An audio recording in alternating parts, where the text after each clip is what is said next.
Et voici un dessin qui représente le théâtre qui était fait dans la ville où j'habite. En 1995, j'étais invité de réfléchir au nouveau théâtre. On avait un théâtre d'avant-garde, on peut dire. Il était des salles de cinéma, des salles de théâtre. C'était organisé pour un nombre de visiteurs de 20 000 visiteurs par année. Après quelques années, ils avaient 40 000, donc le double, et ça augmente, chaque année ça augmentait. Donc ils ont demandé aux municipalités un terrain pour faire un nouveau théâtre. La municipalité a trouvé l'argent, la moitié pour réaliser le nouveau bâtiment, et à ce moment-là, ça tombe en panne, on peut dire. Donc le politique avait autre chose à faire, et certes, quelques années suivantes, le directeur était venu aux politiques pour demander un argent supplémentaire pour commencer à bâtir le bâtiment. Il disait on n'a pas le temps, excusez-moi, reviens l'année prochaine. Donc c'était presque mort. Le directeur de théâtre avait une idée. Il a invité des spécialistes dans une commission, et ils ont trouvé l'idée de démarrer eux-mêmes. Donc ils avaient besoin à quelqu'un qui voudra bien concipier le théâtre.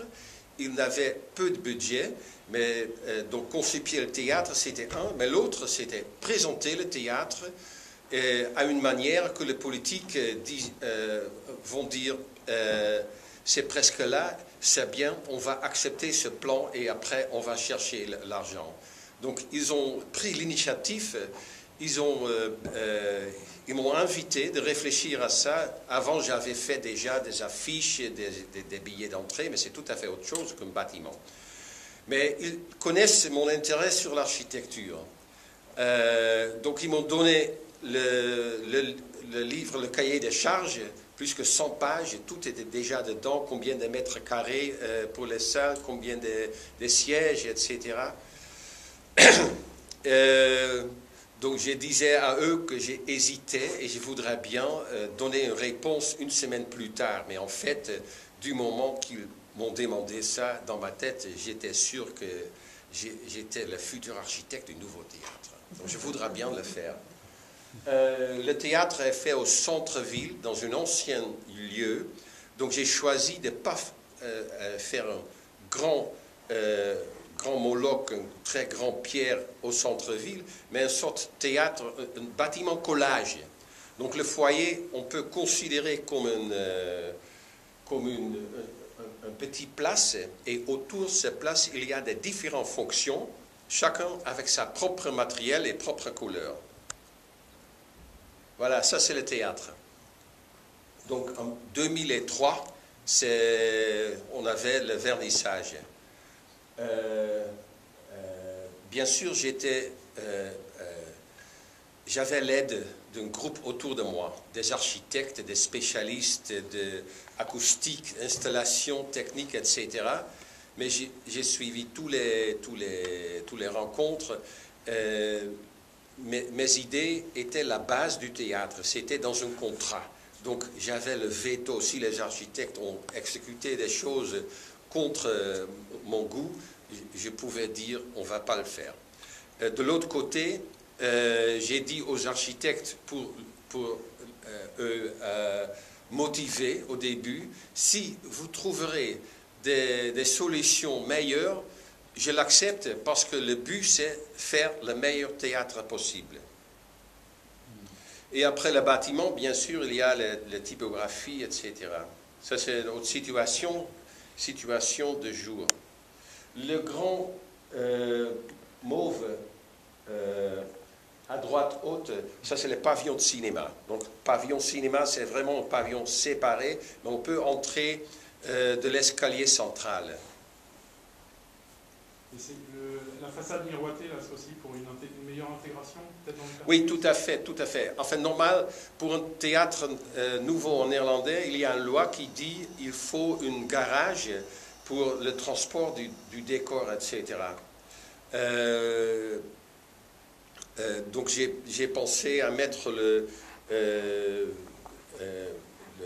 pavillon de cinéma plus haut sur des piliers pour que les gens qui passent voient qu'il y a quelque chose dans le théâtre. Donc il y a du public, etc. Et de l'autre côté, une des premières choses que j'avais fait, c'est de faire des photos du environnement. Donc j'ai mis à place du nouveau théâtre et j'ai fait des photos des vues sur la ville pour qu'on pouvait profiter de cette belle vue. Ça c'est un montage des deux photos. Donc à gauche, ils sont les escaliers et l'autre, donc on voit très clair ici, on est dedans, mais on profite du belle vue de l'extérieur. Et on n'a pas utilisé la couleur rouge, parce qu'il y a des théâtres traditionnels qui ont souvent la couleur rouge, mais on n'est pas traditionnel, on est avant-garde, donc pour les portes d'entrée des salles de théâtre, on a utilisé les couleurs magenta, couleur des imprimeurs. Ça, c'est la salle. Et dans la salle, on a des ponts au-dessus pour installer des lampes. C'est une salle multi-interprétable. Il y a plusieurs possibilités de jouer dans cette salle. Donc, toutes les chaises peuvent être mises dans un paquet d'1 mètre sur un des murs et on peut utiliser la salle différemment. Autre chose, c'est dans la salle, on a la lumière du jour. Parce que comme visiteur de théâtre, on pense que la salle est seulement pour les pièces qui jouent pendant les soirs. Mais pendant les journées, il y a aussi beaucoup de gens qui travaillent pour préparer les pièces. Donc on voudrait bien que les gens qui travaillent dans le théâtre, on ne voudrait pas les voir comme des zombies. Donc on a donné des lumières du jour. Mais on peut le fermer, bien sûr. Ça, c'est un meuble que j'ai fait pour le théâtre. C'est un meuble dans la cuisine. Il nous manquait des placards pour des assiettes, etc. Donc j'ai fait des placards, mais dans une forme d'une chaise et une petite table. Donc on peut se mettre là, sur cette chaise, et le table, ça peut glisser. On peut mettre un petit ordinateur là-dedans et fermer. Et les petits boîte là-haut en blanc, il y a de la lumière en dessous. Et le petit carré orange, on peut taper et la lumière sort. Et voici, ça c'est l'affiche pour le nouveau théâtre, pour l'inauguration. Donc j'ai expliqué le lieu. En fait, j'ai fait un plan du ville. Donc pour que les gens comprennent où c'est le nouveau théâtre. Donc en orange, tous les noms des rues sont indiqués.